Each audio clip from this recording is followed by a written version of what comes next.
So how should New Delhi respond to what's happening in Nepal? Joining me now, a very special guest, Ranjit Rae, former ambassador of India to Nepal between 2013 and 17, a very crucial period, and author of the Kathmandu Dilemma. Appreciate your joining us, Mr. Rae.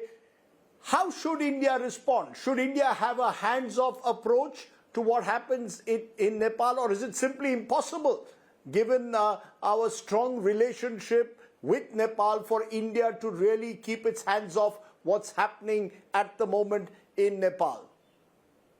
Well, Nepal is a critical relationship for India, and it's a very, very deep, it's a fraternal relationship. So clearly, India cannot have a hands-off policy.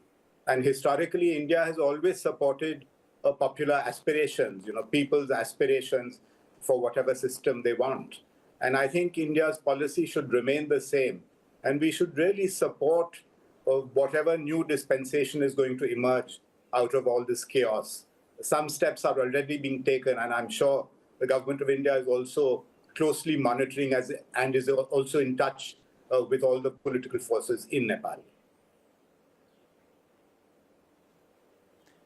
But given the rapid flow of developments, Mr. Rae, do you fear somewhere that we were caught a bit off guard? There are those who are likening what's happening in Nepal to what happened in Bangladesh only a year ago, student protests that spiraled out of control. Do you believe that we've been caught napping, or that we didn't expect it to reach the proportions it did so quickly? I don't think anyone was caught napping. Nobody could have anticipated the magnitude of the protests, and especially on the second day. And I think that was in part a reaction to the killing of 19 students the day before. Had the situation been handled differently, had the Prime Minister resigned in time, had the protesters not been killed, I don't think we would have seen the kind of situation that we saw yesterday. The other thing is, these are students, Nepalese students, and that's the way the protest started. But I think yesterday, as the issue dragged on, perhaps other elements also got into the act, and there was some looting and vandalism. And, all the state institutions have been burnt down. So it's a bad situation, but I understand that the army chief is in touch with Gen Z's representatives, and they're trying to see what kind of interim arrangements can be made. Which brings me to a question that's often asked whenever there's a crisis in Nepal, Ambassador Rae, that such situations, particularly with anti-social elements at times taking over, can also turn into anti-India sentiment. We've seen that happen on occasion in the past. Do you see this as very different, a purely internal issue caused by anger against joblessness and misgovernance? There is no anti-India angle here. So I largely see this as a homegrown protest. And, the banning of the social media apps was only the trigger. There's a long, for several months, even years, there's been a lot of resentment. And, there has been a feeling that the political leaders have not delivered development to the people. My worry, of course, is that people might conflate this with the Constitution of 2015. Who do you blame for the non-delivery of development of jobs? Is it the political leaders? Is it the Constitution? And, if you enter into the latter part of this kind of thinking, then you're entering very, very dangerous waters, because the 2015 Constitution itself was a negotiated compromise between the diverse elements of Nepalese society and was forged in the aftermath of the violent Maoist insurgency and the Madhesi Andolans. So I think it's very important to keep that in mind. Because since the monarchy's abolition in 2008, Nepal has seen 14 governments. Since the constitution in 2015, it's seen 9 governments. Is there a chronic instability built in which should worry India? Because having a Himalayan republic on our borders with chronic instability can be a destabilizing factor. How worrying should that be for India, this chronic instability at the moment in Nepal? This is one of the problems. There is this chronic instability because they have a mixed electoral system. It's a combination of first past the post and proportional representation. As a result, nobody really gets an absolute majority. So this is inbuilt into the system. But what I'm trying to say is that certainly the system needs to be improved and can be improved.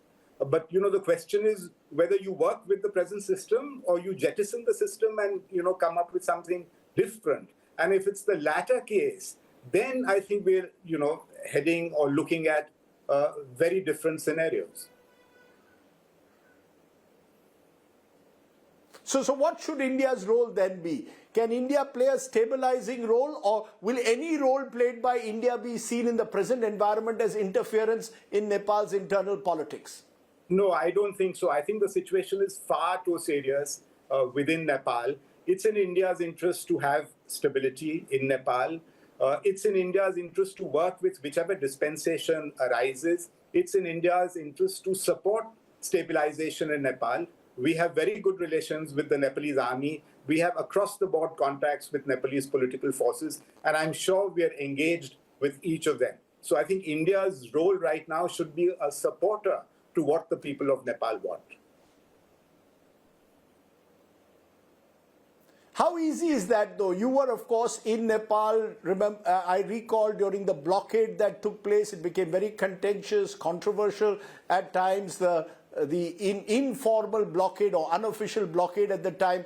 Is it easy for India, being this large country, to be able to play any kind of role? Because as I said earlier, the moment we do, we could be accused of being the big brother or the big bully. So do we have to navigate this issue very, very carefully, not be seen to be taking any side at all? Well, absolutely. I mean, but this is something that we've known for the last 70 years, and this has to be factored into our policy.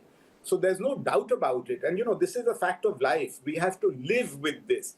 But given that, how do we support and stabilize the situation in Nepal, which is in Nepal's interest and in our interest? And we have to be engaged. Today, the situation is very different from, the situations in the past, because earlier you had established political parties. Today, you have these new political forces that are, relatively unknown. Of course, some of them are quite well known, like the mayor of Kathmandu, who's very popular, or the leader of the Rashtriya Swatantra Party, who's just been released from jail and is also very popular. So we have to reach out to the youths, to the newer elements of society in Nepal. We are doing that. We need to do much more of that, because they are going to control the reins of power in Nepal in the foreseeable future. So does that call for a complete reset in the way we look at this new generation which has emerged, which has taken to the streets in this unprecedented manner, expressing their anger against joblessness, against nepotism, corruption, misgovernance? Do we have to have a complete reset of the way we look at Nepal, given these new forces that are emerging there? Well, I don't think diplomacy ever involves a complete reset, but certainly the emphasis and the priorities have to be adapted, and they must respond to the emerging situation. And now that political power is really going to be with the Gen Z or the young people, I think we've got to make every effort that we can to reach out to them. So net, would I be right in concluding that our priority at the moment should be to strike some kind of a new relationship, a more durable relationship with these new forces emerging in Nepal, engage with them, dialogue with them, is the way forward, rather than simply looking at previous old historical and cultural ties? Well, certainly we need to look at our historical and cultural ties and the people-to-people relationship, but we need to build more on that, and we need to look at the economic relationship, the connectivity that we have, and of course the focus has to be the youth. The bulk of the people in Nepal are the youth.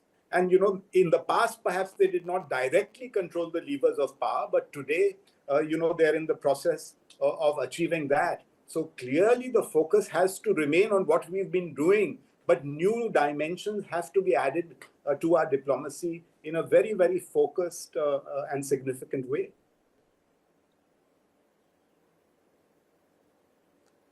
Ranjit Rae, for speaking to me. I appreciate you joining us and sharing your wisdom. Thank you very much.